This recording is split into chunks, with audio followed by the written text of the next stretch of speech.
Growing as a child, I've always been fascinated about education, and I was brought up to understand that learning is a good thing and education is the key to success.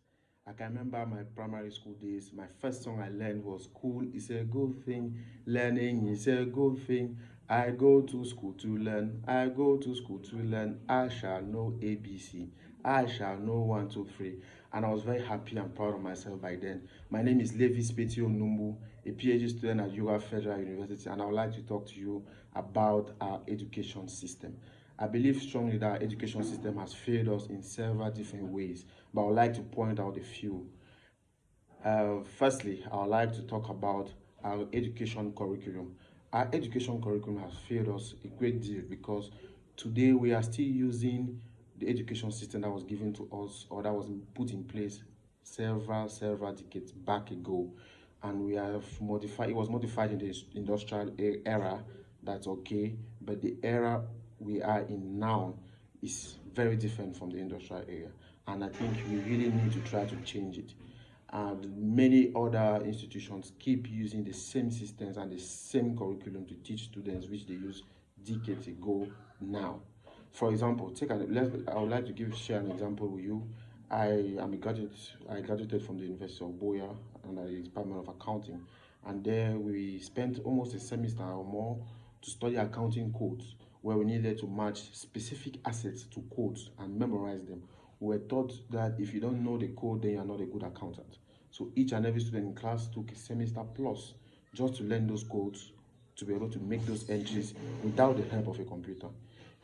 10 years ago, 20 years ago, that was okay, but today it's very wrong. After that course, that was the first semester, a first year, second semester course. We moved to the second year. At the end of the second semester and the second year, we were asked to go in for internship, that's training. And I was fortunate to get a place in the accounting department. So one fateful morning, the accountant just asked me to make entries of new assets which were bought, laptops and printers for the company, and he was sitting by me. The moment I typed assets, the codes came out, and it was like which kind of asset, equipment, tools, furniture, everything came out, and the codes were already there. I just clicked on it, and in a matter of 2 minutes, I'm not 2 minutes, is even too much. I took about a minute or so to do that. I made an entry which, if I was to do with my pen or paper, I'm gonna take like more time. And that's what I'm talking about when I'm talking of curriculum. By curriculum, I mean those methods, all those things they ask us to study or we are required to study in the course of the year are not actually what we need in the field. I believe if we can change this curriculum to suit our day-to-day real life, more students leaving schools will be able to fit in the job market. The second point I would like to raise is the point about our grading system. Our grading system has favorized for a long time now only those who can memorize correctly.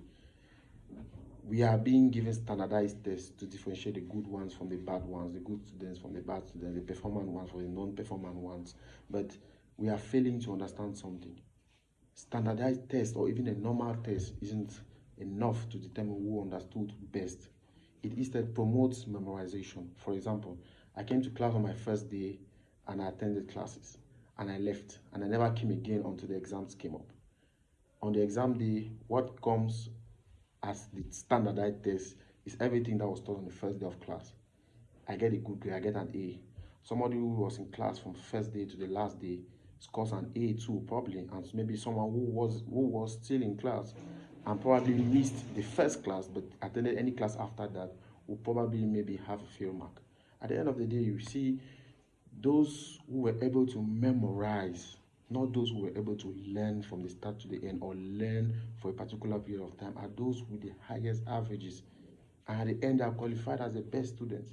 So we are killing individual capacity, individual strength.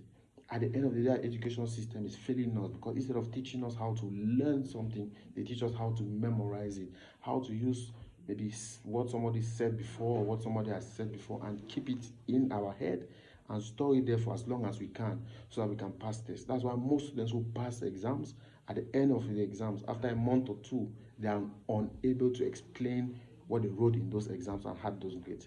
Thank you very much for listening and have a great day. Thank you.